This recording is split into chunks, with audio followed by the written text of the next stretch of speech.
So tonight we are continuing on with. Oh, that's pretty cool.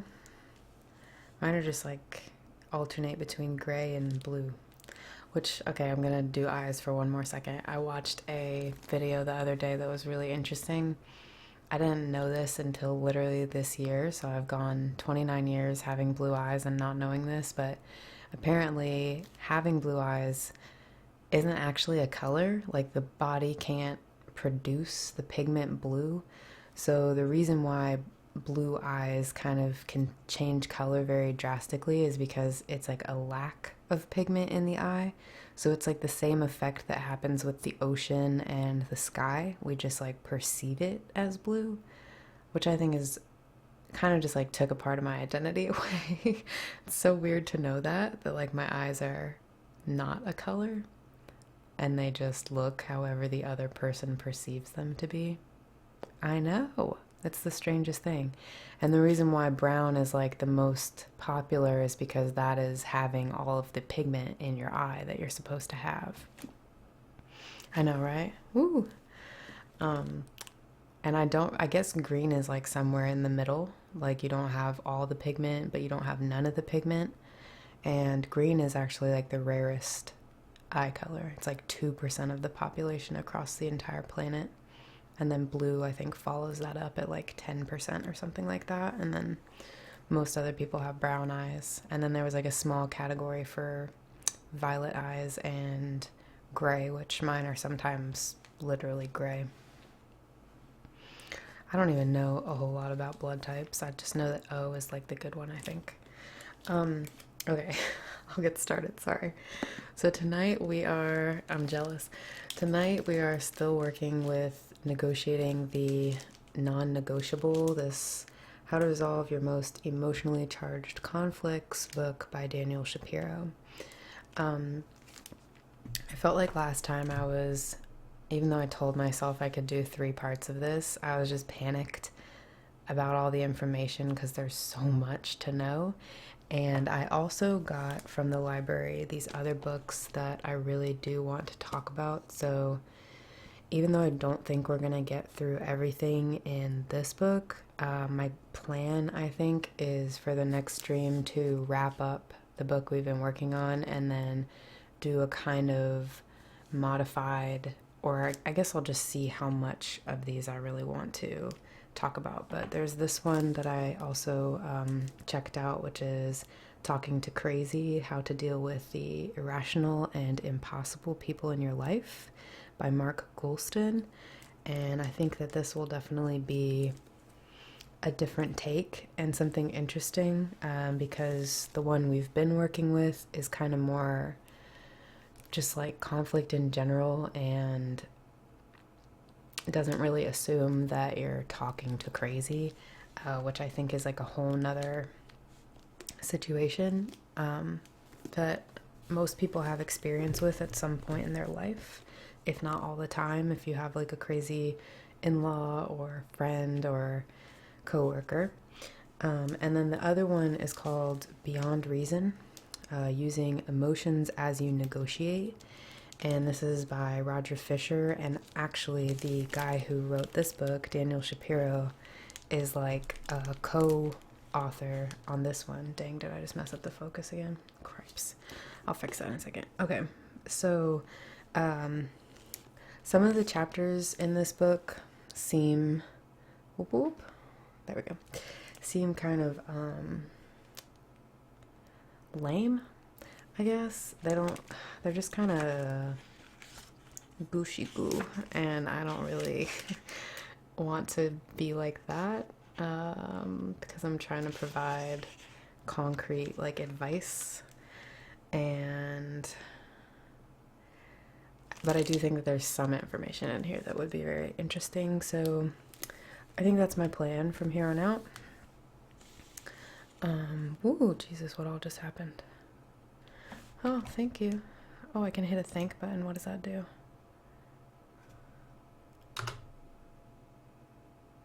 Ah, okay, dope. I don't know what just happened, but thank you, I think. And hello to Dr. Bonham. Good to see you again. Okay. Thanks, Vince, for being awesome. So I'm going to slow it down a little bit more tonight. I realized that I was just like on a power play last time, and it came to my attention too that I didn't do a really good job of kind of recapping what I was talking about and making it easy to follow, which I'm sorry about that. So I'm going to try to just like set a little bit of a groundwork before I keep on talking, and hopefully this will not only kind of recap briefly what we talked about last time for anyone who wasn't here or just needs a refresher, but it should also kind of set the ground for what we're going to talk about this time. So there were a couple parts in the book that I just actually wanted to read, and we kind of talked about this, but I just didn't say it as succinctly as I think that this book, the author actually wrote it. So if you guys remember, we talked about this thing called the tribes effect, which was, I guess, demonstrated through the author's use of that really cool little workshop thing that he did, where he had all the people try to come up with like a doctrine by answering these questions, and then they had to like save the planet by all deciding on one tribe to follow. So he called that mentality the tribes effect, and I just thought that this little passage was a good way to summarize what he's talking about. So it says, the single greatest barrier to conflict resolution is what I call the tribes effect, a divisive mindset that casts you and the other side as inevitable adversaries. As long as you are trapped in this mindset, you will be trapped in conflict. The way out is to counteract the 5 hidden forces that draw you toward this outlook, the 5 lures of the tribal mind, and to cultivate positive relations via the process of integrative dynamics. In the course of doing so, you will confront unavoidable tensions that threaten to make your conflict feel like a no-win proposition. This book will show you how to find your way past these apparently non-negotiable obstacles. So I just thought that that was a good little summation, I guess, of what the point of this book even is. And if you remember, last time we started talking about the 5 lures, but we actually only talked about the first one, which was vertigo,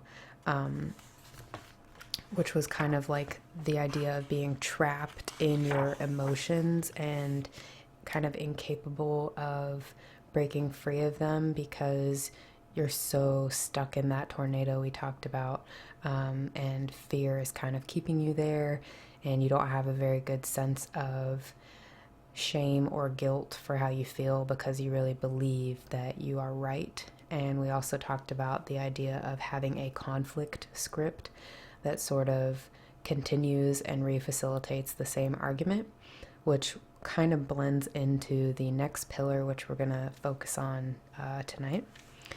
And there were also just like some examples here of emotionally charged conflicts, and I just wanted to read these out because I want to make sure that everyone is thinking about a variety of ways that you might run into these conflicts, not just maybe the major one in your life that immediately comes to your mind. So just some different examples. Number 1, a couple wrestles over the values that should govern their shared life together. How do they negotiate divergent perspectives on finances, household roles, and politics? Example number 2, parents guard against any of their children marrying outside the family religion, class, or ethnicity, and any child remotely exploring that option will be rejected. I think sexuality could probably also be put into there as well. A third example is a work team that divides along cultural lines and experiences internal tension over who should lead the team. Each side distrusts the other, talks about the other behind closed doors, and produces dismal results. I don't know about you, but I saw that a lot in group projects, in college especially. And that can happen in the workplace. I've never really worked somewhere that would have that kind of environment, but I can see very easily how that would be a problem. I know that people gossip a lot at work. It's like the number one thing, at least among females. I don't know if guys are the same way, but the girls would just talk shit about each other all the time. The next one is senior corporate leaders are deadlocked on the issue of a budget allocation, split over the values that should represent their company. Should they prioritize short-term profit, long-term reputation, community service? Next, a neighborhood is rocked by a local controversy that divides residents along racial or ethnic lines. Most people on one side refuse to speak to those on the other side, and there's an unspoken fear of escalating violence. Again, that's not something that I could really see here because it's pretty diverse where I live, but I can see how if you don't treat everyone the same, like the people who, actually it's kind of like two old people, I guess, who live across the way, and they have like nurses that come around the clock, and I have never seen whoever actually lives there, the old folks, but all of the nurses happen to be black, and I treat them just like everyone else. Like I say hey to them, they say hey to me, like we chat, and I can see very easily that my neighbors don't really talk to them. They kind of avoid them. So it could be something as small as that. It doesn't just have to be like the whole neighborhood is arguing over a racial line. It could just be something as small as being respectful, no matter who you're talking to or what they look like. The next one is a community sees itself being swallowed up by a larger global culture, threatening its local customs and values. I mean, we see this a lot in America right now. The whole pandering to like the boomer, white, poor demographic, especially in like middle America and some parts in the South, has really changed the politics of the entire country these last like 4 years. And it was very, very unexpected for the majority of people. So I think that definitely made a lot of folks feel like their values and their sense of community is definitely under fire, which has created a lot more tension in our country. Next, members of a political group come to view competition for resources as a quest to define their collective identity. They take up arms to fight for their rights. And finally, a nation faces a value-laden debate over the erosion of national identity amid an influx of foreign, cultural, religious, and secular influences, which, again, you can see this very clearly in America, and it's something that I kind of touched on in the last stream, talking about how people feel threatened, especially by Spanish people, Mexicans coming into the country. Any kind of immigrants really are seen as lower class, sometimes framed as being dirty or bad, or, you know, they put a lot of labels on them that are just really savage and inhumane, that aren't deserved, like 999 times out of 10. And then secular influences also, like, there's supposed to be a separation of church and state in America, but political parties have definitely leveraged religious views to pump up the heat in politics, because it is like a pillar of identity that people feel very strongly about. So it's an easy way to manipulate folks. So those were just some examples. And then if you also remember, I tried to find a Confucius little piece last time, but I wrote down the wrong page number. I found that again and also wanted to add that as some framework. So this was essentially just talking about how the nature of our identity has this dual-pronged thing. You know, we talked about like your core identity and then your relational identity, and your core identity being the things in you that are less likely to be changeable. They feel very deeply ingrained in who you are, and you're most likely not going to want to change those things, versus your relational identity, which is much more fluid and can change depending on who you're hanging around, and has to do with the way you perceive others, the way they perceive you, and the way that you think they perceive you. So here it just says, at a deeper level, the ability to transcend the tension of autonomy and affiliation, which, if you remember, I kind of talked about this a little bit too, the idea that we all want to still be able to like be our own boss, essentially. That's the autonomy, is what that means. Having the ability to like exercise your free will.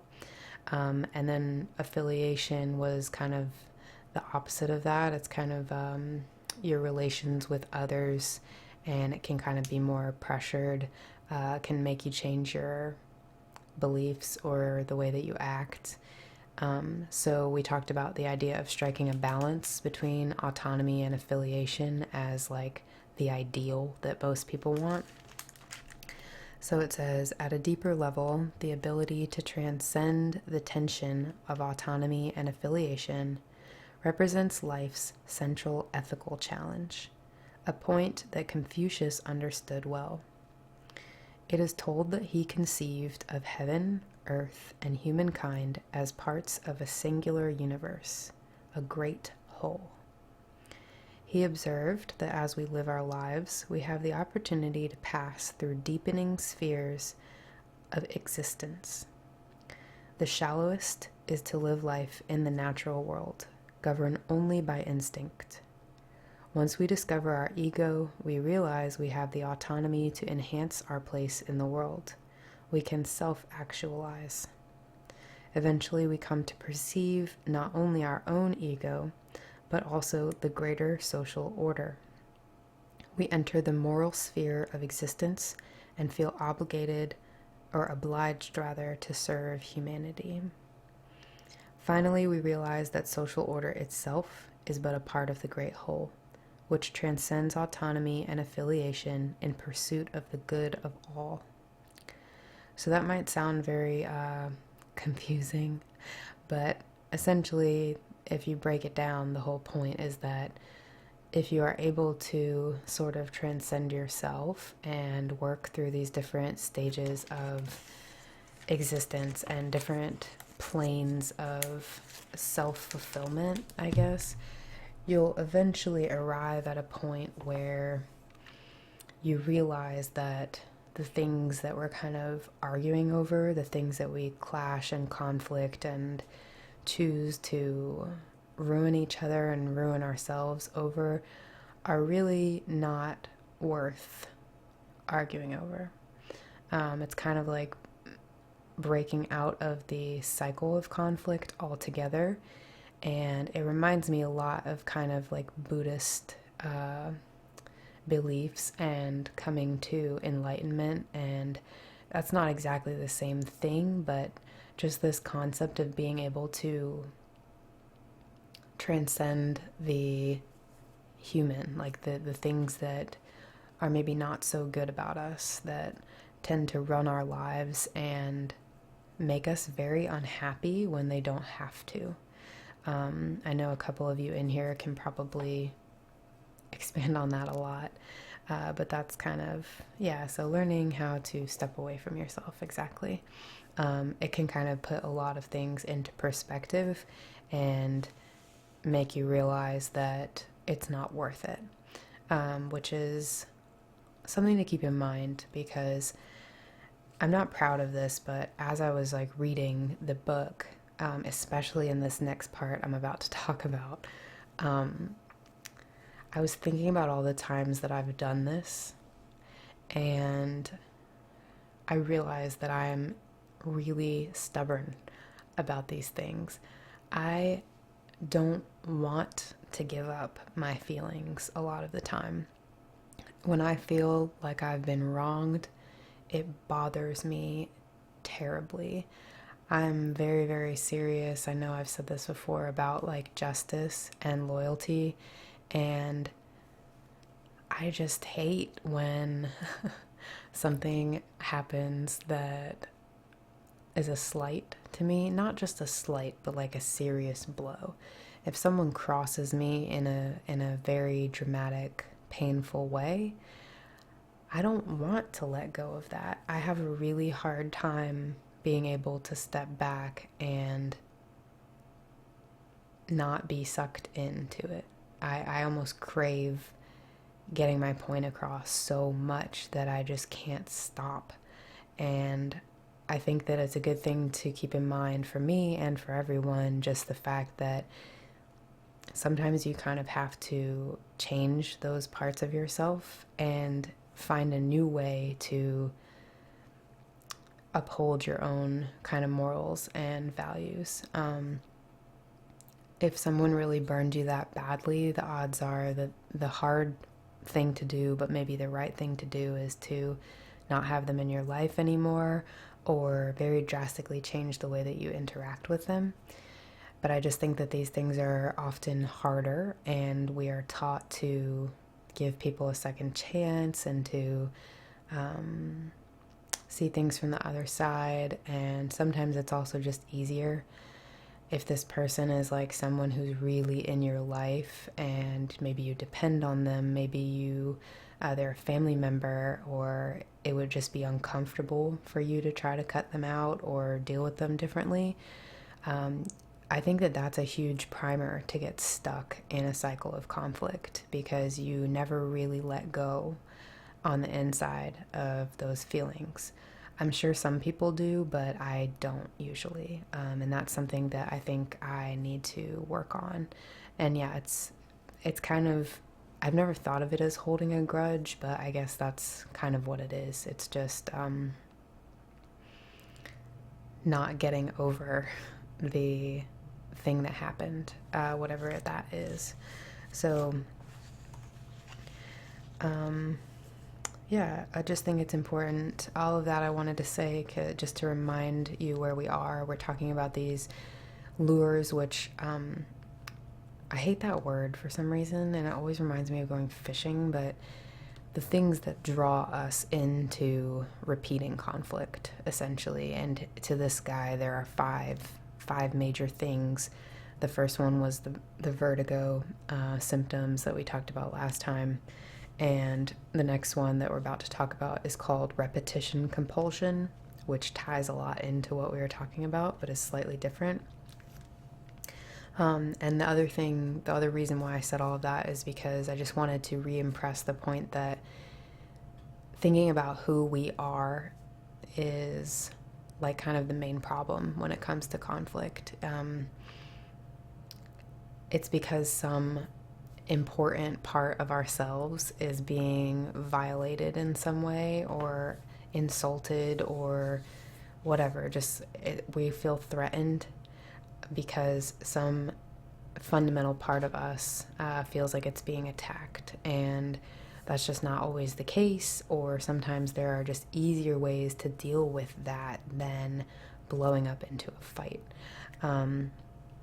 So yeah, we can go ahead then and get into the next pillar, I guess, or no, he calls them lures. The repetition compulsion. So he defines this as a dysfunctional pattern of behavior that you feel compelled to repeat. And so, like I said, this is definitely something I can relate to. Not that I enjoy that about myself. It unconsciously makes us recreate different situations that keep us repeating the same kind of actions and conflicts over and over in our lives. So whereas the vertigo was kind of more about like a specific situation with a specific person, this can be much bigger than that. This can be you having your thing that is at your core that bothers you and bringing that into every relationship that you have until the end of time. And some people do this. I mentioned in the last stream that I'm realizing now through my therapy sessions, through reading, and through talking with you all that my main problem, I think, is that I feel very unwanted. I had a lot of discourse in my childhood and moments in my childhood that made me feel like my existence was unwanted by my parents, and that, I guess, really struck me more than I would have imagined. I never really would have pointed to that as being the problem because I always saw the problems as other things, more present things that were happening. So it's very, very hard to reflect enough and go back far enough to think or to recognize, I guess, what that thing is for each of us. And sometimes it doesn't come from external sources in as obvious of a way, or maybe not at all. I know some people who are very much in their own head and they feel like they're not wanted or not good enough or whatever as well, but they drive that dialogue on their own. But it had to have started somewhere, and I don't think most children are born feeling that way just naturally. I don't think that is natural to feel that way. So I would bet that for everyone there is some sort of external source. It just might not be like for me, your parents literally telling you that they wish they didn't have kids kind of thing. It could be just something as seemingly mundane as you not having the relationship with your parent or sibling or friend or whatever in a fulfilling way, and that kind of disconnect can unleash a domino effect that lasts the rest of your life, you thinking that you're not good enough or whatever your own inner monologue is. So even though these conflicts feel really bad, we keep repeating them. But we are like compelled, we're driven to continue to continue to produce and reproduce situations that will allow us to just continue to play this out over and over again. I see this a lot too with my parents. They've been together since they were like 13 or 14 years old. They grew up in Valhalla, New York. If anyone knows where that is, it's in White Plains, New York. And one of them lived on Columbus Avenue right here, number 353. And the other one lived down the hill across the creek on Clovebrook Road. And my mother, who lived up here, went to the girls' Catholic school, and my father, who lived down here, went to the public school but was still heavily Catholic. My mom was one of 7, so she had a lot of brothers and sisters, and my dad was one of 4 boys. So everyone in the area just kind of hung out, and got to know each other. So through mutual acquaintances, my mom met my dad. I think her brothers were hanging out with my dad and his brothers, who were notorious. You wouldn't know it now because my dad is so incredibly conservative and like stuck up, but he and his brothers actually had a reputation in this town for being troublemakers and doing really wild stuff. So since they met at such a young age, and they never really dated anyone else. I learned actually just a couple years ago, they broke up at one point during high school. my mom made a slight that bothered my dad so much that he was like, "You're mean and I don't want to be with you." So they broke up, but then eventually they got back together and stayed together. And now they're like 64, 65, something like that, years old. So they've been together for like 50 freaking years. And I don't know if you know this or not, but one of the benefits of dating is that you get to experience different relationship dynamics and learn how to grow up. And I don't think that my parents ever got that opportunity. I think that they are very much still the same kids that they were when they met as teenagers going through puberty. They still interact kind of in that same way. And you might be able to relate this to like people who went to your high school who kind of just like never left town and still act and dress and look exactly like they did when they were in high school. My parents don't act or dress like they did in high school, but in terms of their relationship dynamic, it is very juvenile, and they have not had any opportunity to learn how to interact differently. They never went to therapy. They never had a big friend group or any real way to see the vertigo cycle that they are in. And I see them doing this all the time, this repetition compulsion thing. They create fights to mimic fights that they had in the past. And it always just was like the most bizarre thing to me from the outside, because I could see it, but obviously they couldn't. And it would kind of be like they are driving a knife into the things that bother the other one most. So I really think that like my mom probably has issues with like abandonment, and I think that this is, largely because she was the sixth out of seven children and didn't really get a whole lot of attention. And then when she was 17, her father had lung cancer and passed away, and that's a very impressionable age. And I think anytime you lose a parent when you're younger like that, it can really mess with your psychology. And even if you don't really realize it, a lot of people end up feeling kind of defective in a way and abandoned. And so I think that my mom really does have a lot of issues with that kind of stuff. And then at the same time, both of my parents grew up incredibly poor. My father's parents didn't have a good relationship either. His father was playing around on his mother for years, with the same woman who he ended up marrying like a year and a half after my grandmother passed away. This woman was at my parents' wedding.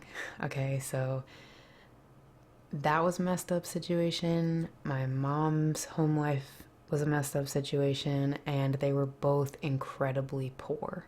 They did not have a lot. So that being the case, they both have these psychological issues that they're always trying to like push away. And you can see that in the decisions that they've made in their life. My mother is a housewife, and even though she did complete college and get a degree and she worked for a while, I think she's exactly where she wants to be. She stays in a very abusive, toxic relationship because number one, it's all she knows.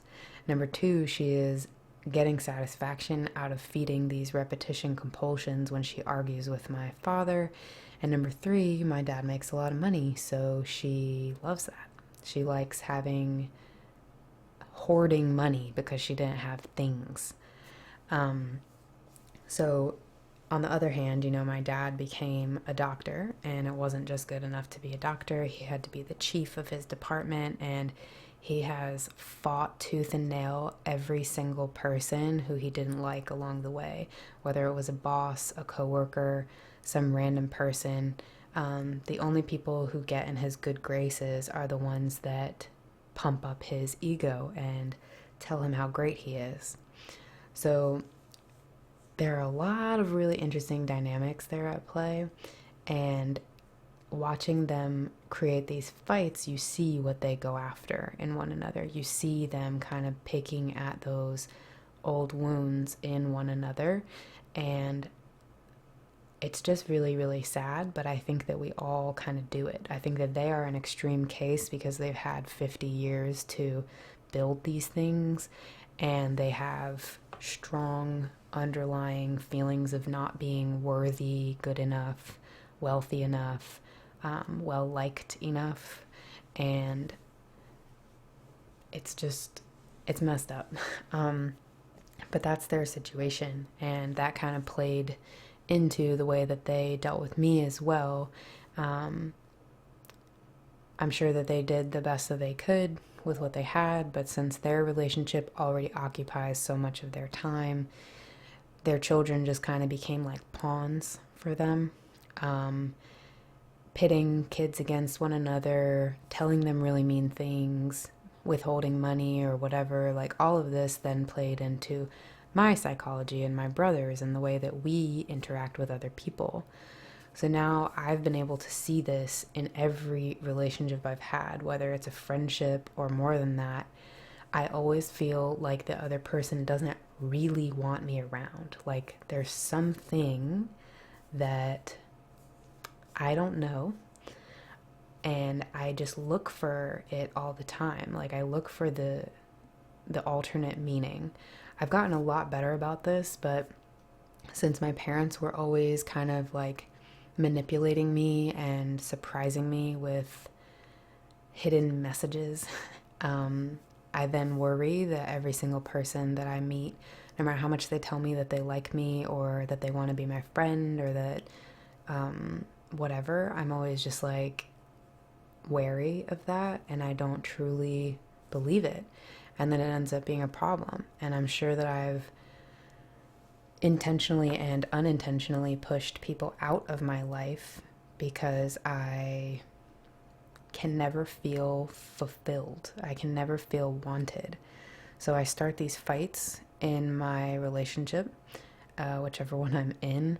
I create problems where there don't need to be. I will never accept that person really, really cares about me or wants me around unless they're like perfect towards me, which is not possible. It's not possible. What I look for is, or what I used to look for, I've since become aware of it, but would be to feel wholly and fully and unconditionally wanted. And that is just not a reality when you're living day to day with someone. Like people get into fights, people annoy each other, people say things they don't mean. Like it's all just part of being human. But to me, it's not. Like I've lost my sense of reality when it comes to the way that people should interact with one another. And I feel like if there's a fight, it's gonna be terrible. And then when I'm not fighting, it feels weird because it's like, whoa, like what is this peace? I'm not used to not having conflict in my life. So those are two things that, have trickled down from previous generation and influenced the way that I now interact with everyone. I have one friend in the area right now. He's a total sweetheart. Every time we hang out, I have such a good time. Like he's such a dork. Like he and his boyfriend are two of my favorite people I've met in a long time, and I enjoy being around him. Yet every time he texts me or asks me to hang out, I'm like, are you sure? Like, do you really want to? Or if he does something nice for me, like he often pays for my food. Ooh, come on, internet. I don't know if it's actually frozen for you guys, but it is for me. Ah, there we go. He often pays for my food and stuff, and I'll always feel like really, really bad, like I need to do something to pay him back.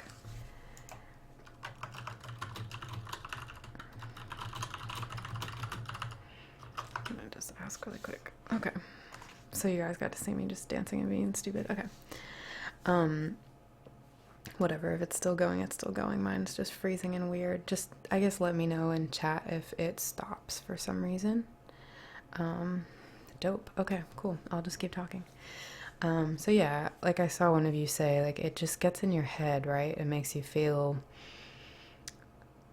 like you're inadequate or something, like the other person can't possibly want to be your friend or be around you, or and I think that a lot of us feel this, maybe not for the same root reason, but I do think that it's a really, really prevalent thing to feel. It is a dancing stream, to feel insecure in whether or not the people who you're being friends with, like, unless you've known them for a really long time, which not everyone gets that luxury, you're probably always going to wonder, are you doing something wrong? Are you bothering the other person? Are they, like, really cool with you? Like, I still, in my head, I'm like, I don't know if this guy actually likes hanging out with me. Every time I hang out with him, I just think about afterwards. I'm like, I wonder if I was fun enough. I wonder if I was interesting enough. I should have said this. I didn't say that. I, could have said this. I shouldn't have said that, whatever. And I just kind of like judge the whole experience and provide a reason why I am not a good friend, even though I try to be.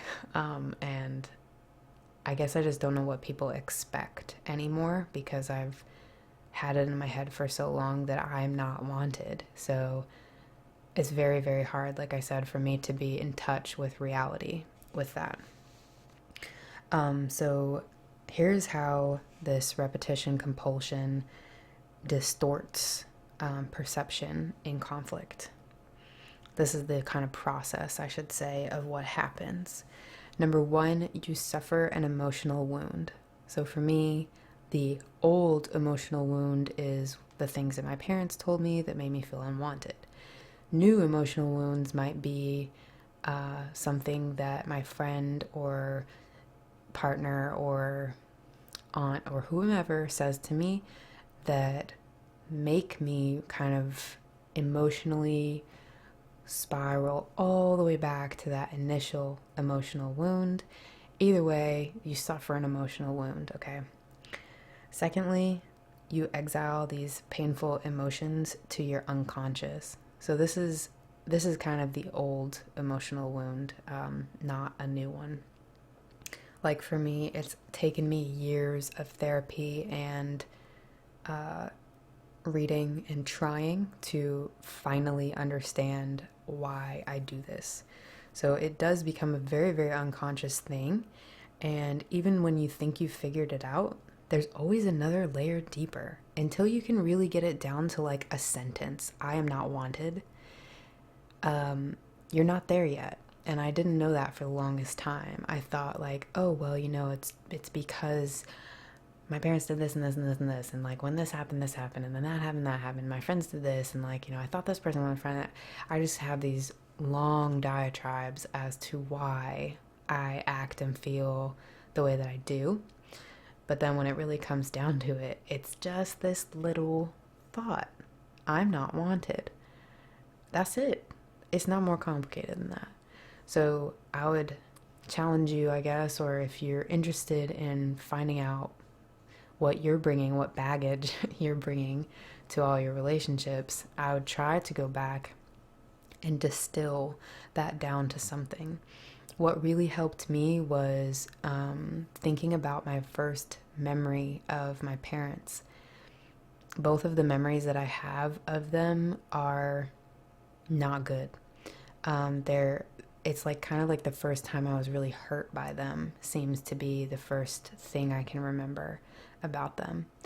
That being said, I actually do have a good memory of my dad that's almost as old as the bad one. And when I realized that, it just made me like break down crying, because I felt like maybe he and I would have had a chance if things had played out differently.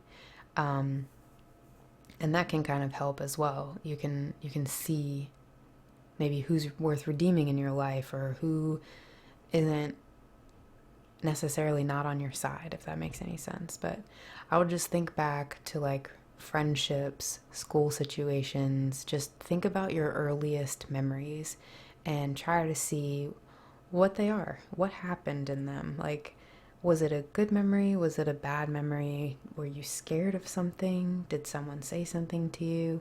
A lot of the times this can be the way to uncover what is in your unconscious if you're having a hard time doing it otherwise. Number 3, which I kind of described, is you hypervigilantly look for stimuli that might recreate the emotions.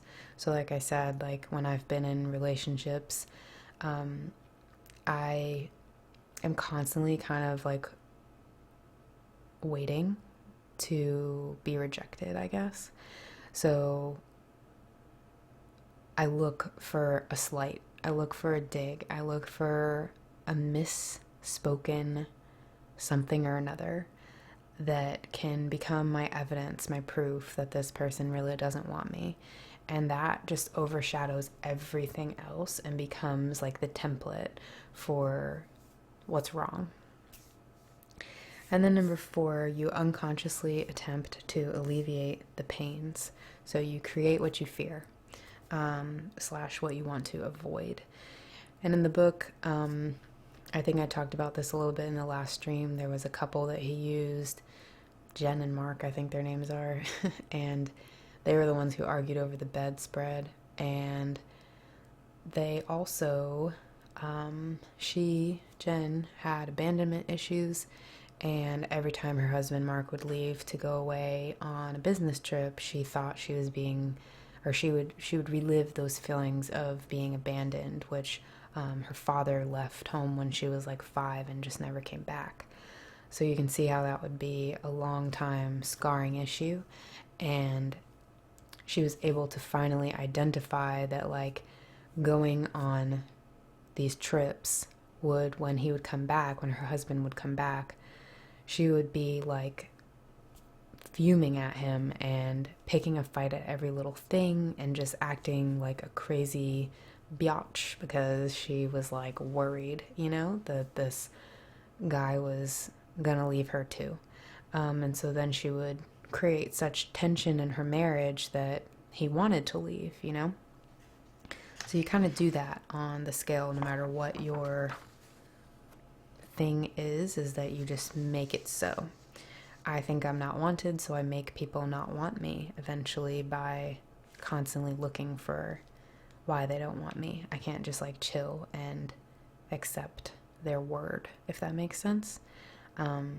Their word is never true to me because my parents' word was never actually true. I'm just going to read this real quick. It's important to recognize that feeling not good enough or that you don't belong are normal, in the sense that those insecurities drive you to be better or to continue to pursue your goals in all things. The hard part is not letting the insecurities overwhelm you, preventing you from taking steps forward. I definitely agree with that. I think that there is a happy medium. You don't want to be like a bum friend, and you don't want to, use people, mooch on people, kind of overstay your welcome or ignore their boundaries. I think there is like a healthy sense of fear in a way, but at the same time, I think you should still take people at face value when they tell you that they like you or want you around, because I think that it can get really annoying really fast for the other person if you're constantly questioning them, and I think that you'll just make them not like you by constantly needing affirmation that they do like you. And I find that like partners are usually much more willing to put up with that shit for longer. I've seen 1,000 people and I've been the person who's like, do you love me? Are you sure you love me? Like, do you really mean it? And sometimes it seems cute, but like it's not really underneath that cute, because it's definitely a signal that that person is insecure. probably in themselves and also in their relationship for whatever reason. And like I said, sometimes if you're fulfilling a repetition compulsion, it might not actually be that other person's fault. It could just be something that you have brought into that situation. So another few things about this is that repetition compulsions feel education resistant, as the author puts it. Even when you become aware of these things, you sometimes don't want to fix them. And that's kind of what I was talking about earlier that brings me shame, I guess, is that even after recognizing that I am creating these fights and these situations, it's really hard to just like stop that and just be like, well, I'm going to be a different person today. Like, these things are ingrained in you. They are built into who you are. And so it's not easy, even once you find the problem, to eradicate it. It's not just like, oh, well, I know what it is now, so I'm good to go, and I'm a different person, I'm totally reformed. It's called a compulsion for a reason. You really want to do it. So it happens automatically, and every single one of us has our own fear that is driving us to feel this way. The old emotions that we have kind of take over and dominate us, and we then believe that they are linked to the moment that we're in. Kind of like I said earlier, it's like when I was dealing with my parents, I would often think that the problem was what was happening right then. And I even if I could see a pattern with older behavior, that didn't really matter, I guess. I would say something like, oh, this is always what they do, or this is always how this goes. But I didn't realize how much those old feelings and those old sadnesses were actually impacting then the way that I would act and think in that moment. And you can see how that can pretty quickly exacerbate a situation. So like, if my mom said something to me that hurt my feelings, even if she didn't mean it that way, but I took it that way, I would probably lash back at her and be mad and, pissed and say things that are really rude and angry because I felt like once again I was being rejected, or made to feel bad in a way that I had been made to feel bad a million times before that. So let's say she didn't actually mean it that time and she was just kind of off the cuff saying something, or I misinterpreted it, because again, I'm looking now. I'm hyper vigilantly looking for these things to happen. So she'll say something that can fit into my thought process, and then I run with that, and then she gets mad because I got mad, and you can see how that just like builds and builds and builds, and you create this conflict tension that's irreconcilable eventually, because you think that it's from a moment that it's really not. You think that, oh, it's just about this very present situation, and most of the times it's not. So like I said, it's just not as simple as like, I'm going to unlearn this and become somebody different. It really is a part of you, and something that takes a lot of practice to get over, but it is something that you can get over. So here are kind of the steps to do that. The first one is to catch it as soon as possible. This sounds simple and probably sounds like duh, but it can be really hard in the moment. Like I said, since this is such an automatic process, the same with vertigo, it can get really hard to actually see it when it's happening. So you learn your pattern, you learn your little key phrase, and then when it's unraveling in your real life, you try to catch that moment and stop it, and kind of slow things down, I guess. So whatever your pattern is, whatever repeats for you, is a good indicator of what your problem is and what you need to be on the lookout for. He has this method called the TCI method. It's trigger is the first one, so you find your trigger. Cycle of discord is the second one, and this is just a fancy way of saying the shitstorm that happens after the trigger. And then the last one is the impact, so that's kind of what the outcome is. And when you're looking at the cycle of discord, if you wanted to kind of like map that based on a situation that you have in your mind, it would be who does or says what. So my mom says something that upsets me, and then I say something back that upsets her.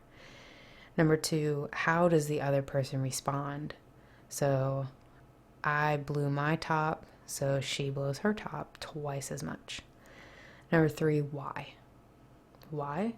Well, because I thought that she said something that hurt me, right? So that would be the cycle of discord, and you can ask yourself those questions to examine any repeating cycle pattern in your life when it comes to like emotions and conflict. The second one is, don't worry, it's okay to laugh, to resist the pull. And again, this is the part that's hard for me because I don't always want to resist the pull because I feel slighted. So you observe kind of how you feel when it starts. You start noticing when it starts, and then in that moment you stop and just see how you feel. Are you amazingly angry all of a sudden? Is your heart racing? Are you sweating? Are you unable to think because you're confused or mad or irritated? What are the physical and mental and emotional symptoms that crop up when your trigger happens? The third step is to reclaim power over your feelings, which sounds so like Oprah and wonderful. But there are a few questions that you can ask yourself to complete this part of the process. Number 1, are these issues mine or yours, being the other person in the conflict? So did this person bring the conflict to me because of their baggage, or did I start the conflict because of my baggage? Number 2, is this now or then? So like we've been talking about, am I reacting to what's happening now, or am I reacting based on something that happened then? Number 3, did I do this or did you? And I think this is more just dealing with like the actual actions of it, what is said or done. It's advisable that you only deal with the current conflict. So instead of taking these long-term feelings and emotions and upsets that you've had, you kind of just look at what's happening in this very moment, and only deal with the things that are happening in this moment, independent of everything else. So if you know in your heart, like let's use my parents as an example because they're easy.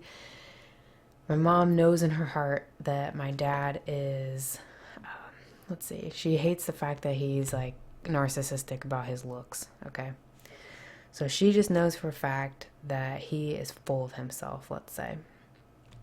And then something happens in a conflict and he says, you forgot my spray deodorant. So she would always complain about that he used women's spray deodorant.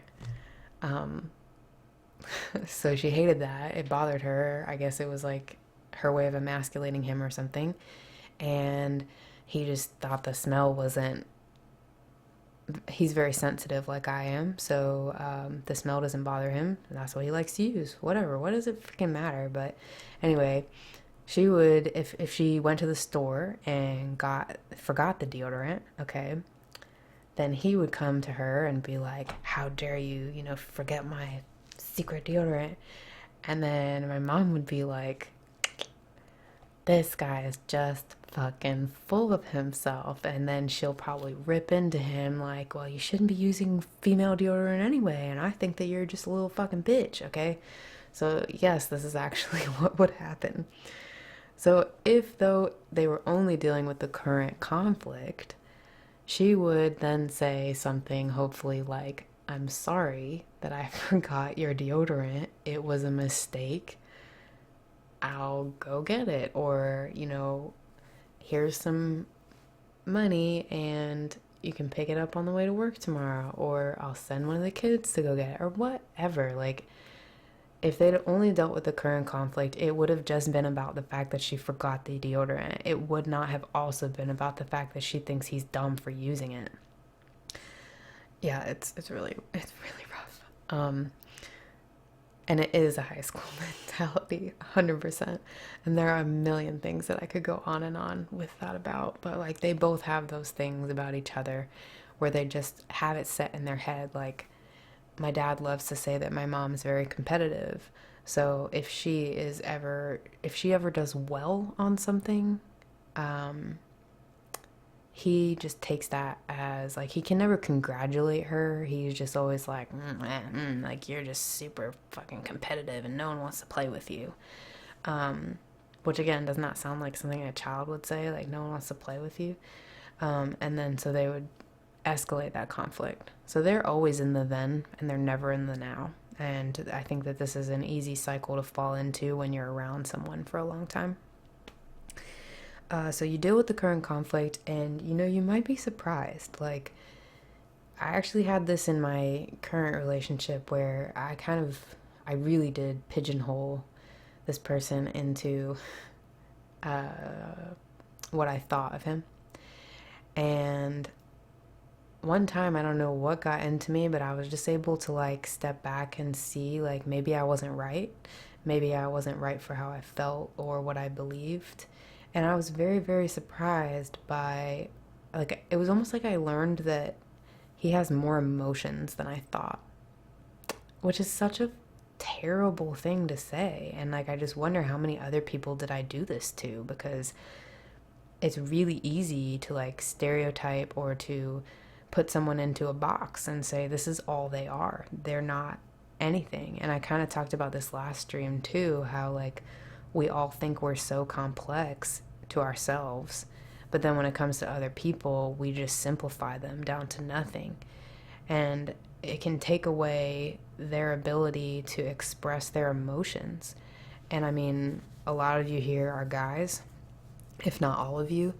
And I feel like as males, you probably feel this, where men aren't supposed to whatever, fill in the blank, or men are supposed to fill in the blank. So there are these huge gender stereotypes with men, and then it's like, oh wait, you have more feelings than that? You need help? You need someone to listen to you?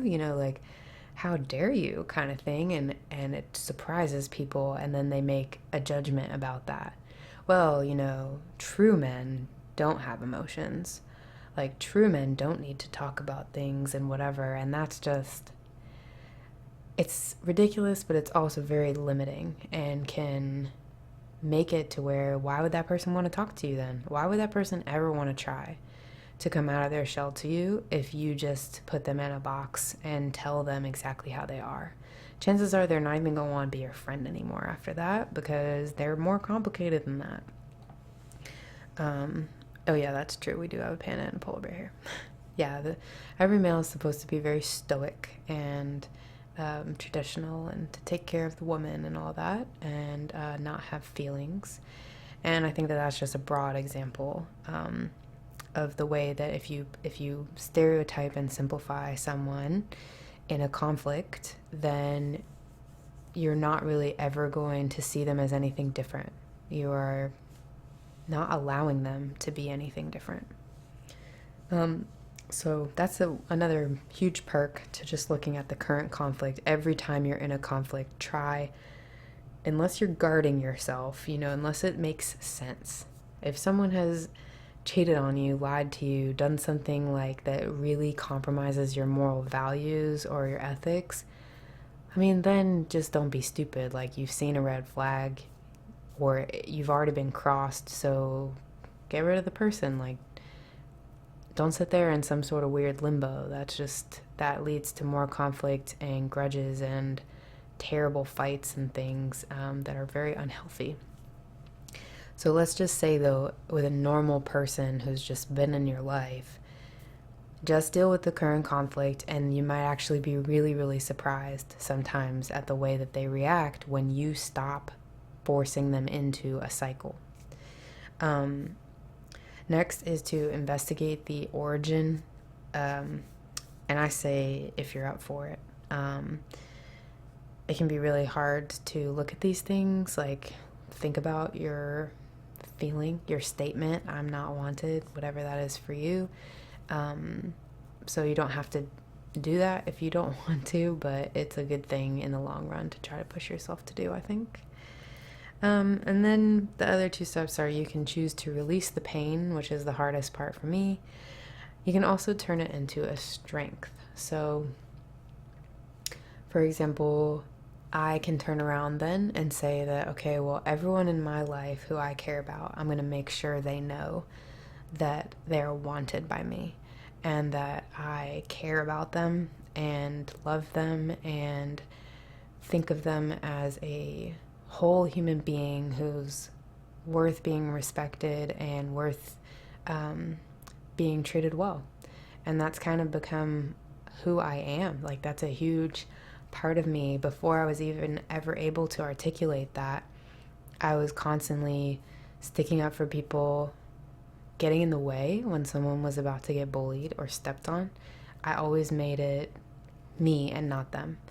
I always jumped in front of the person who was getting hurt. And it just kills me to think about other people being in pain. I hate it. I know how shitty that feels, so I just don't want that for anyone else. And it's almost kind of like, I think it was like a Robin Williams quote, saying that the people who are the funniest or make you laugh the most are like the saddest inside. And it's kind of like the same thing, is like you sort of choose to project what you wish you could feel. And some people go the opposite route of that and just become like a bad person, or they kind of self-deprecate and stay in a cycle of self-loathing or uncertainty about themselves, whatever. And obviously I have some of that, but I also think that I've harnessed a lot of my upset and tried to turn it around into a strength, and being there for other people is how I could do that. So whenever you figure out what your thing is, consider the ways that you can change that, be the opposite of that for the people around you. And a lot of the times the other things will then fall into line. If you don't want to hurt someone's feelings, then you're going to want to hear them out. If you don't want other people to feel rejected, you're going to accept them and their ideas and thoughts, and you'll probably just be more open, I think.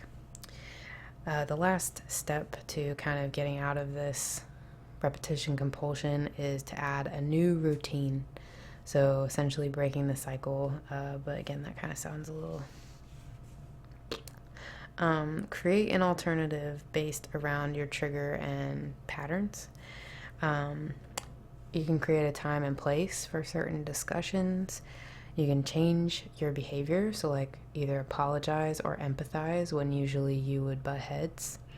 Or you can create a whole new cycle dynamic.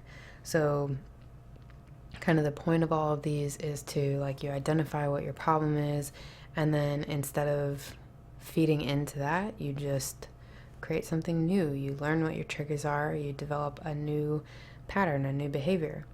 And obviously this can be really, really difficult. It's not just like, okay, I'm going to do that and then it magically happens. It takes practice and a lot of awareness.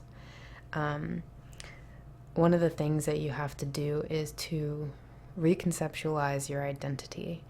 So the thing that I can make the best example of out of this is like me as someone who used to smoke a lot of pot.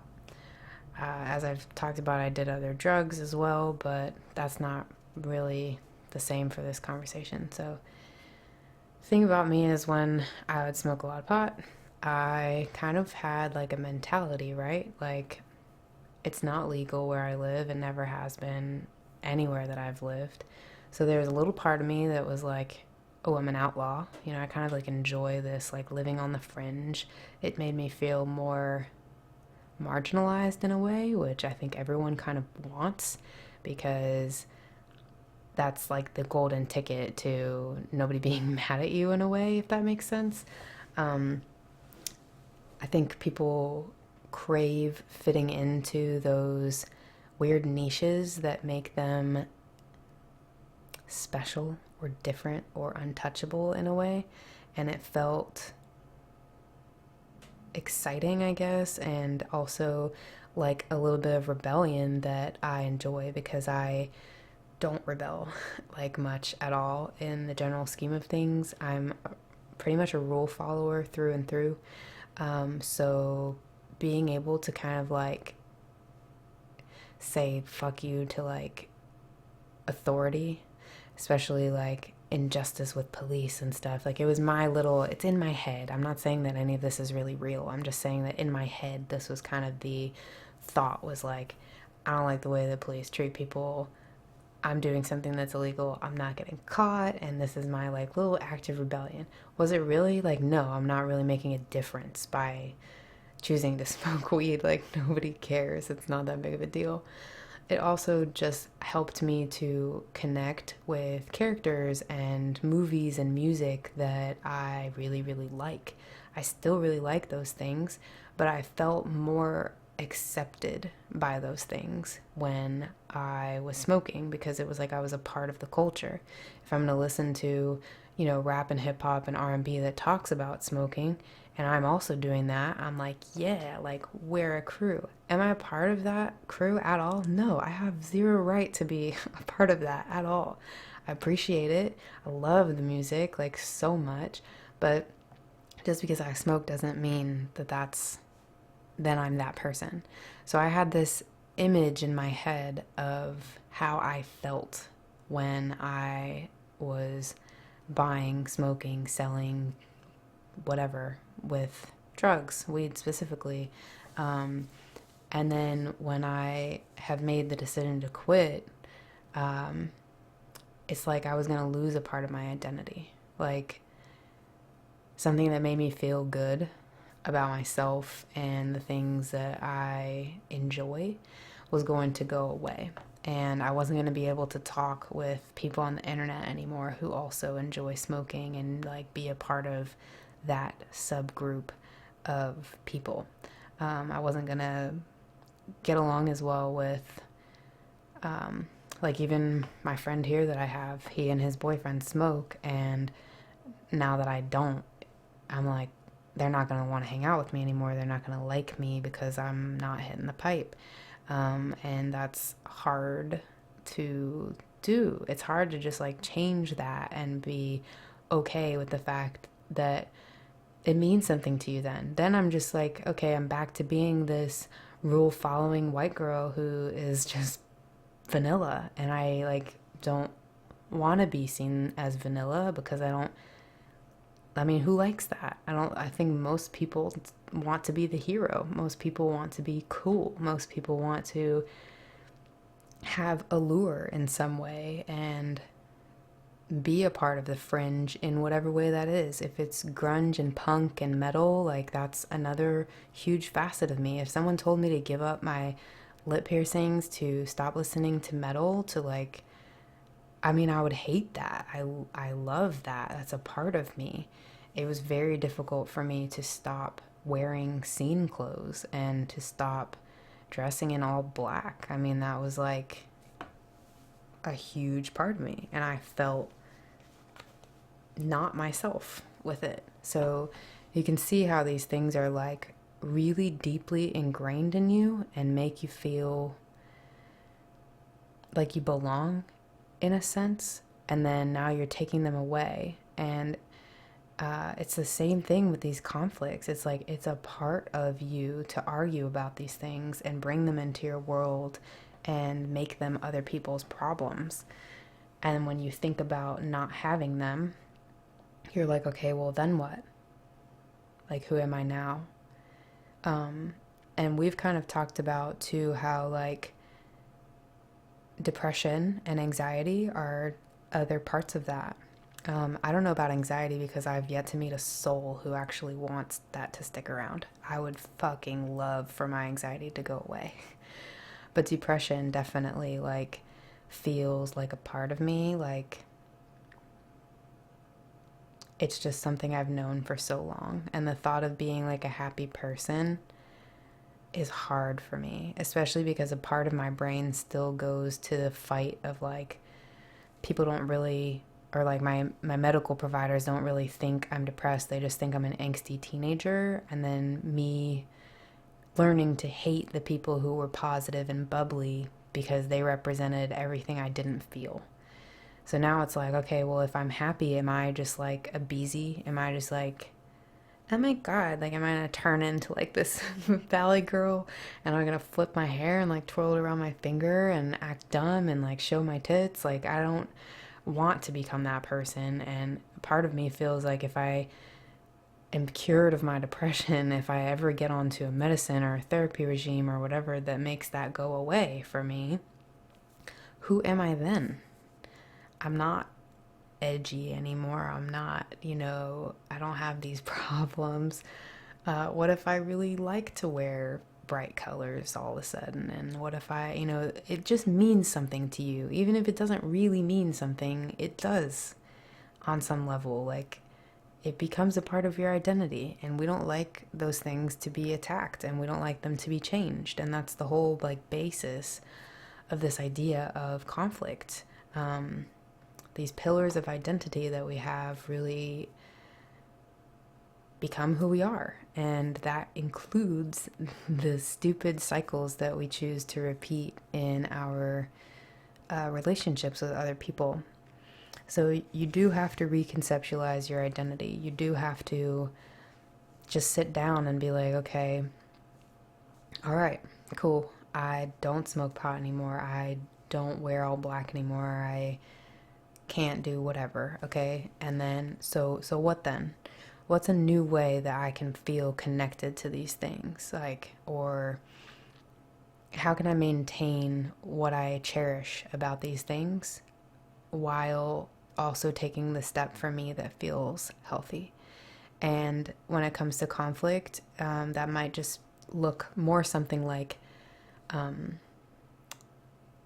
can I alleviate these conflicts from my life and feel secure without them? So you really have to change what you think about yourself and what you're telling yourself on the inside. And yeah, it is a comfort thing. Like, help save the world. Yeah, that's kind of part of it, right? Is like, I want to be able to put my resources towards helping the people who I feel connected to, who, could use it in some way, like whatever way that I can make that happen. For a really, really long time, this is such a tangent, and I'm going to stop after this, like talking on tangents, but for a really long time, I've been really bothered by everything that has happened to Native American people.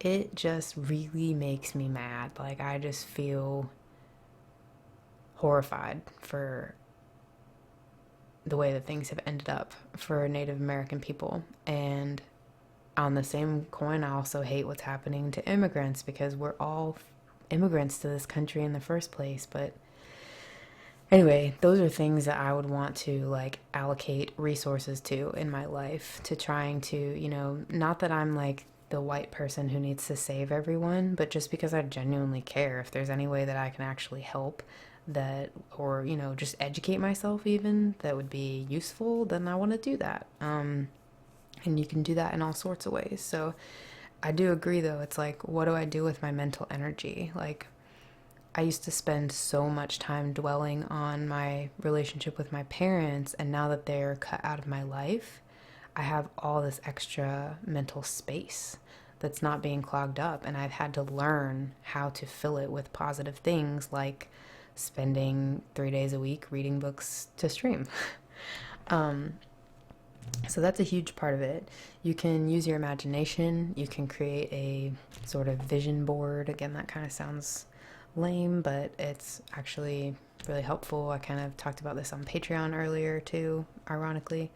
You can write things down, write about who you want to be, who you are, who you feel like, You can also find your positive influences and try to bring them more into your life, whether that's with music, movies, reading, TED Talks, whatever. Just surround yourself with positive influences and push yourself to be better. You can also devise a plan to help you guard against relapsing into these same conflict cycles that you feel compelled to repeat. Sometimes you need to enlist the help of others. So tell the person who you fight with, hey, you know what? I want to sit down and have a conversation with you, and let them know I have learned that I tend to feel very rejected, and I think that it influences the way that I interact with you and some of the arguments that we have. And I would really like it if, when I seem to be going down that path, or if you notice me acting strange to something you say or do, can you just remind me of that and tell me to evaluate for a minute? You also just have to remove the toxic shit out of your life. You can't thrive and grow if you've got, weeds all around you. You need to till that soul and get that shit out of there and grow like the little flower that you are. And then also, we're talking about that mental energy. It's what do you wish to have in place of your fear? My fear is not being wanted. What do I want instead of that? What's my goal for myself? And I guess for me that would probably be to be more confident and to go and chase my dreams, and actually try with the things that I've been worried to feel unwanted and rejected about. So before I move into the next one, which is shorter than that one was, sorry, did anyone have any questions or need me to kind of recap anything to bring us back to a point? Is anyone lost, or just want to say anything about the idea of repetition compulsion? I know I missed a lot of chat, so if I missed anything that you said that you feel like you just want me to comment on or whatever, you can feel free to retype it, and I'll just give a minute in case anyone has anything.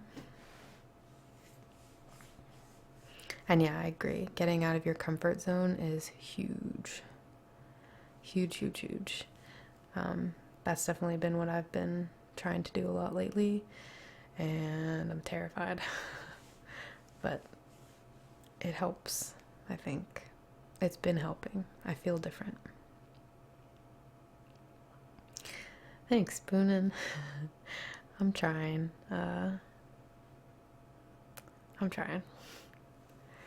It's hard sometimes to not feel like you just have to go and get everything done and conquer the world. But I have, I think, gotten a little bit better at slowing down. I just wish that I could alleviate my anxiety more often and not feel so nervous that I'm not being productive enough or good enough for whatever reason.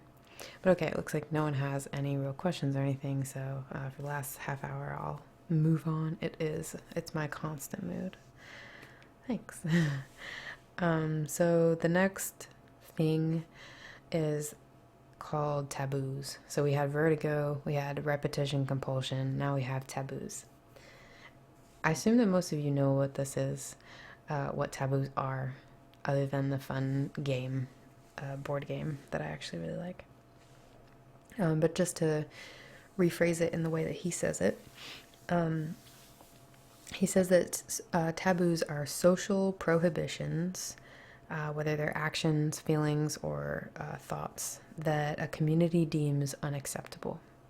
So something that you cannot talk about or violate because it is seen as taboo. There's a cycle that's like something's prohibited, and then there's a punishment that will be enacted if you violate that thing, and then there's protection as well. So it's important when dealing with taboos to remember the linguistic fact that we assign meaning to words. Words don't actually have any meaning, they just gained a meaning because we gave them a meaning. And if this wasn't the case, then we couldn't create new words, which we still do.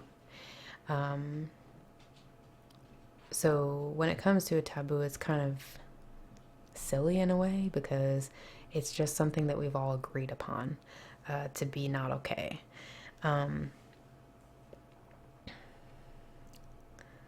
Thank you. Yeah, I hope I've come a long way. It's taken a lot of work, I will say. So the problem with taboos, I guess, is that you can be unaware of taboos and accidentally, I guess, cross one. And there's also like a huge fear of discussing them. There's really, really high stakes when you're dealing with taboos because people believe that they're protecting like a value or something, again, that just feels kind of important to their actual being. It can also be like something that's a norm for wherever these people are. Like in the book, the author talked about he was at one of his little workshop things, and he was doing a talk or something, and everything was kind of going well, and I think he kind of knew the group of people who he was with. But in the middle of the onstage portion, he crosses his leg. And so the one whole side of the room saw the sole of his shoe.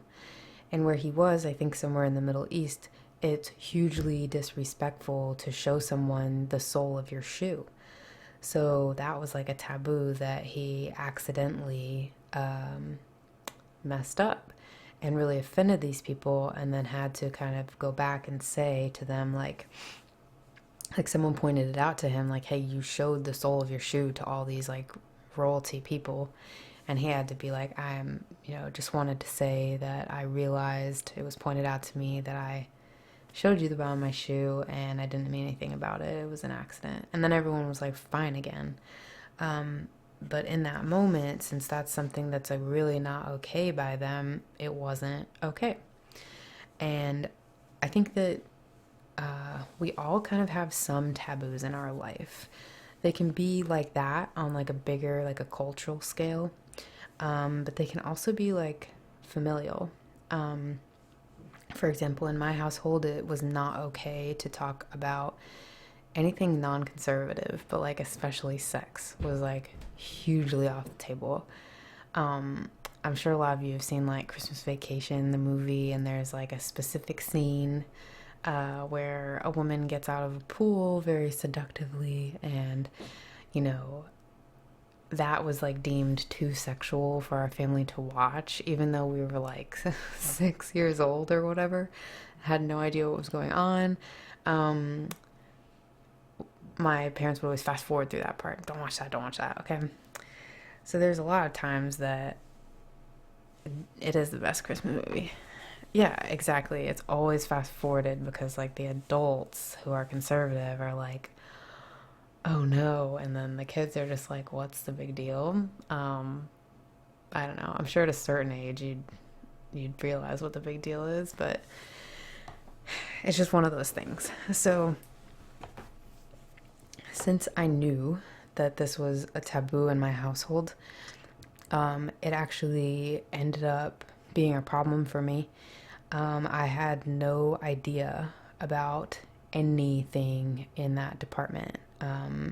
Not just like sexual relationships, but like anything to deal with body parts that were private parts, right?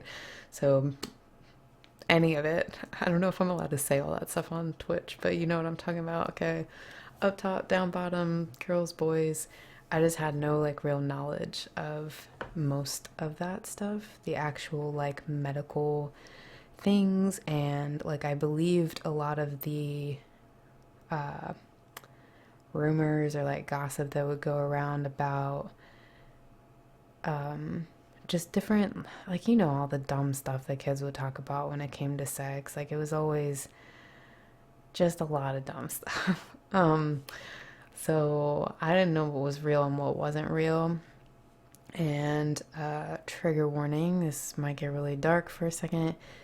I was in high school and still very much unaware and had no real understanding of what was what. And I ended up getting sexually assaulted. And that was horrifying, not cool at all, and something that I just shoved to the back of my mind to this day because I was never able to talk about it with anyone. It was taboo for me to even discuss that had happened. So I just didn't ever talk about it to anyone. And I see why that happens. I see why people don't talk about it. I did not know what to do. I was scared. I didn't know if I was gonna become pregnant or if I was gonna get sick or if I had been hurt. I mean, I was hurt, obviously, but I didn't know what that meant for me. And so later on, when my two younger brothers, who I care for more than anything, came of age to where they might become sexually active, I went out of my way and made them horribly uncomfortable and talked to them about sex and everything to do with it. I did not give a shit that my parents didn't want to talk about it. My older brother also never really learned anything about it, and I can very well remember my godparents came over one time for Christmas or something, and my parents and godparents decided they were going to go on like a little walk down the driveway, and my godmother borrowed my older brother's jacket and found a condom in the pocket and obviously showed my parents thinking it was funny. And then I think my dad just said something like, make sure you don't have an accident. That was it. There was no other like description, discussion, explanation, or anything like that. Just like, make sure you don't have an accident. Okay, cool. So I knew that that was going to be the kind of sex ed that my younger brothers got. And God forbid one of them like mess up their life or get an STD or have to deal with something horrifying like I did. I didn't want that for them. So even though it was taboo, I taught them everything. I told them about all the ins and outs. I taught them how to use condoms. I did all of that stuff because no one else was doing it. So it's not just stuff that's in the larger culture. It's not just not being able to like call someone fat because that's rude. It's also smaller stuff that still can have like a huge impact. So it's really important to like find your ground with taboos and realize when you're willing to uphold them and when you're very much so not, even no matter what the cost is. So you can recognize them in your own life. You can think about your conflict relationships and ask yourself these questions. What are the rules of this relationship? What subjects are off limits? Whom can't you talk to? When and where? And then what emotions do you have to repress?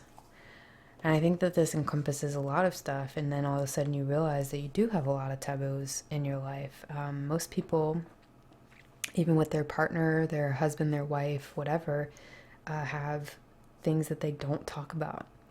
And I think that nowadays there's more of like a wave of people who are willing to be insanely open about like, I don't know why it's always sexual. I guess because of the way that our culture is.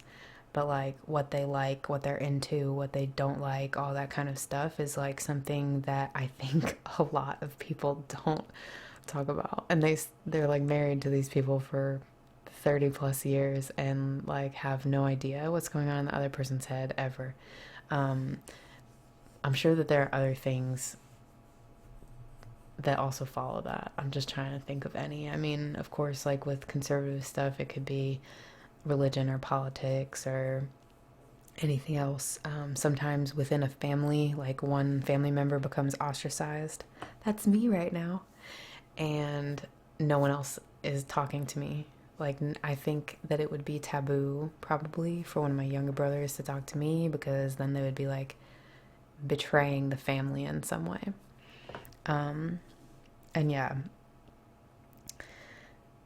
dealing with sex in America is super annoying. I hate it. I think that it's just unreal how hypersexualized everything is, and it doesn't really have to be that way.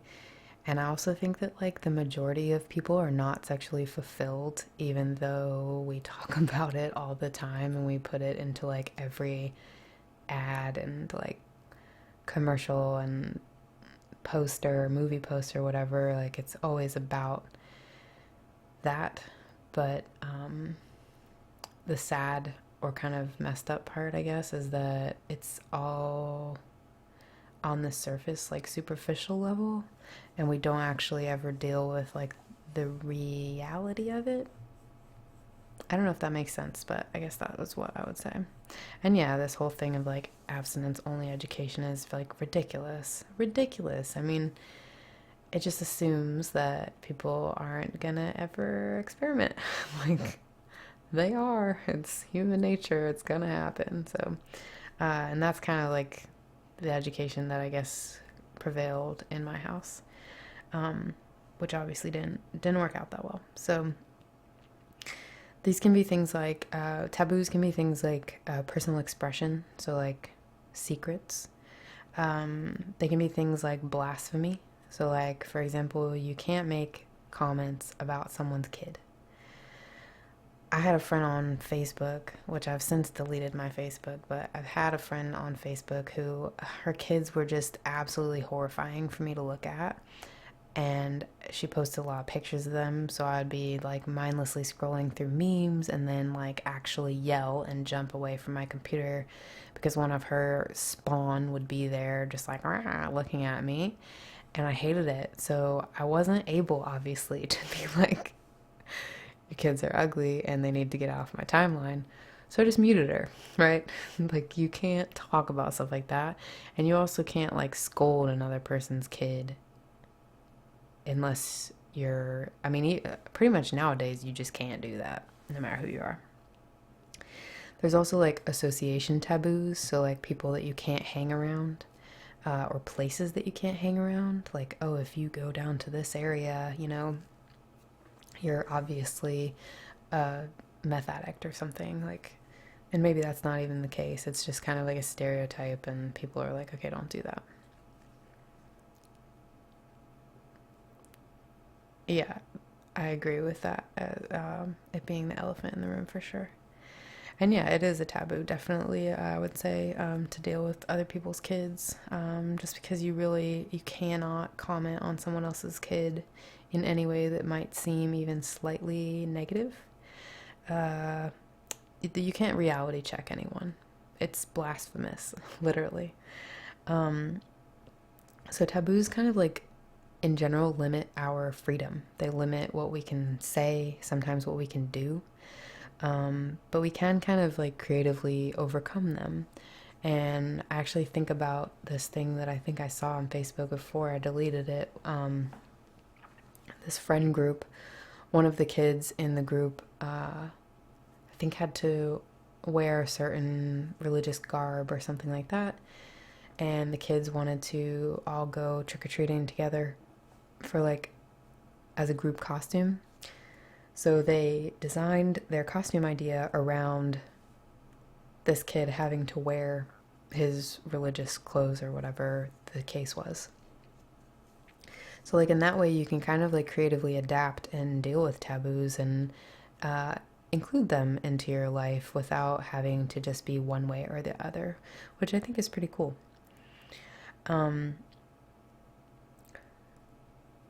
So dealing with them, you also need to like kind of establish a safe zone when you're talking to someone and kind of trying to like tiptoe around or deal with a taboo.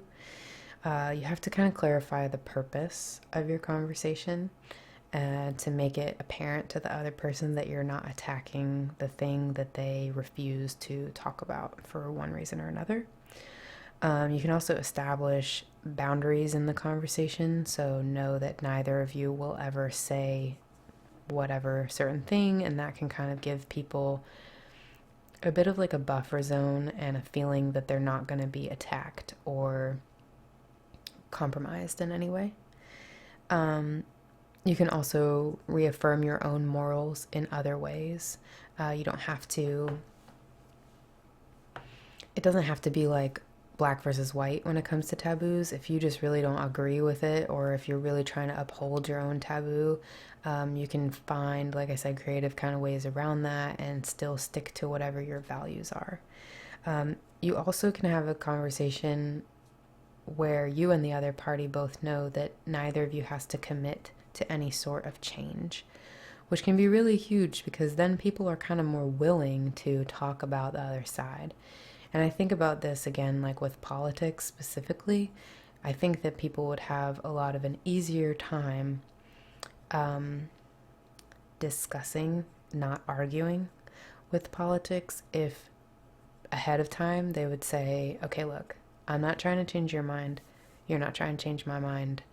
We're just going to have a conversation. I want to learn about your side. I want you to learn about my side. You want to learn about my side, whatever. And then if you start the conversation off that way, saying like establishing this safe zone for people to talk in, then it's not so much about like, well, I need to prove to you that this is true or this is right. It's more about like, I'm just going to tell you about my side. And like, think about it. Have you ever been in a situation where like you hear someone say something and you're like, oh man, damn, like I kind of agree with that, even though it's not what you're arguing for. And then maybe like a few months later, when you can swallow your pride, you like turn around and tell someone else the thing that you heard from somebody else. This doesn't happen to me often, but it certainly has happened before where like in the moment, I cannot swallow my pride enough to like, I've gotten way better at this, but I can definitely remember times in my life where I just could not be wrong, I guess. Like it bothered me. I didn't want the other person to feel like they had won. And I guess that was more it. It's not about me being wrong, because I know that I'm wrong a lot. It's more about me not wanting to have the other person shove it in my face. I don't like that feeling. And I feel like a lot of people are like sore winners and they always have to like brag and be shitty about it. And if I know that the person's going to do that, I'm unwilling to, I'll stop the conversation, but I'm unwilling to like cede the point or say that I agree with them if I think they're going to like snot on me about it. If I don't get that vibe though, I'm more than willing to be like, you know what, that's a good point, and I had never thought of that before. I feel like nowadays the relationships that I do have in my life, I'm 100% like that with everyone because I feel very comfortable with the people the company that I keep, I guess. Even if things get heated, I'm not shy to say like, okay, that's true, good on you, you know. It's not threatening me. So create that safe zone where you can talk about or talk around taboos without upsetting the other person. And this can work not just for taboos, but all kinds of conflict. The way that you approach it is a huge deal. You can also make a plan. You can plan to like accept the taboo, chisel the taboo, which is like a gradual, sorry, I didn't mean to hit the desk, a gradual change. You can kind of like influence the people who can create a change in a taboo, and that's kind of more of like it's a cultural societal thing. Or you can tear down the taboo and say fuck it. And when you do any of those things, it's a good thing to ask like who would it benefit, and also like what are the costs of that. Some things are worth fighting for and other things are not. So sometimes asking yourself those questions before you get into a fight is a good idea anyway, because you can save yourself a lot of angry emotions and wasted brain power. There are also like constructive taboos, and we kind of talked about this a little bit last time, how you can say like, okay, well, you know, we're only going to talk about politics on Tuesday night, like that one couple did, and get to a point where certain things are off limits at certain points in time, and I think that that would be considered a constructive taboo, right? Because in that case, you're creating an environment of peace, and allocating a time to be not peaceful. So overall, taboos like kind of put us in a sort of bind when we're dealing with other people, but we can kind of constructively manipulate them to become positive parts of our life. Obviously, not all of them will be able to change for everyone or for anyone, but that's kind of the general gist of that.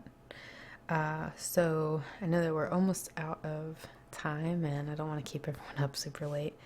The next thing is kind of similar. The next like point is the assault on the sacred.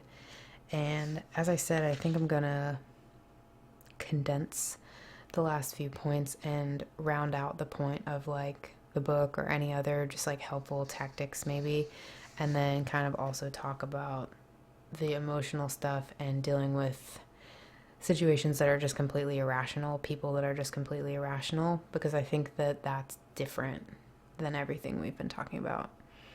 I guess if there's one thing I would want to say to summarize all of this, again, it's just to remind you that we make a lot of our decisions in conflict based off of fears, and those fears can be current, and they can also be from a long time ago, and you don't even really know it. If you press upon someone else's button when it comes to their fear, you're going to see it. They're going to flare up, and some people really like to do this, you know, that whole like poke the bear thing. Some people enjoy watching other people get angry. I think that that's really twisted and sick and a waste of time. You could be doing so much better things with your life than irritating people. But I think that that's a really easy way to find out what someone gets upset about. And if you do notice someone getting really irritable about something you try to talk about, it's interesting sometimes to ask them why they are getting upset. Make them consider that instead of just arguing with them.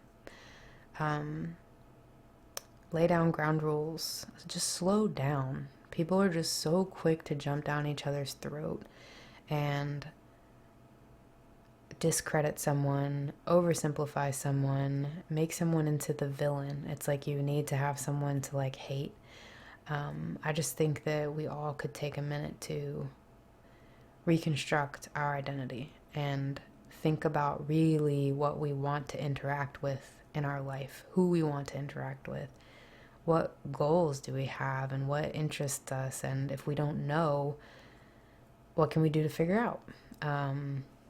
Focus on yourself more. Focus on the things about you that you like and don't like, and keep working every day to change them towards being all things that you like.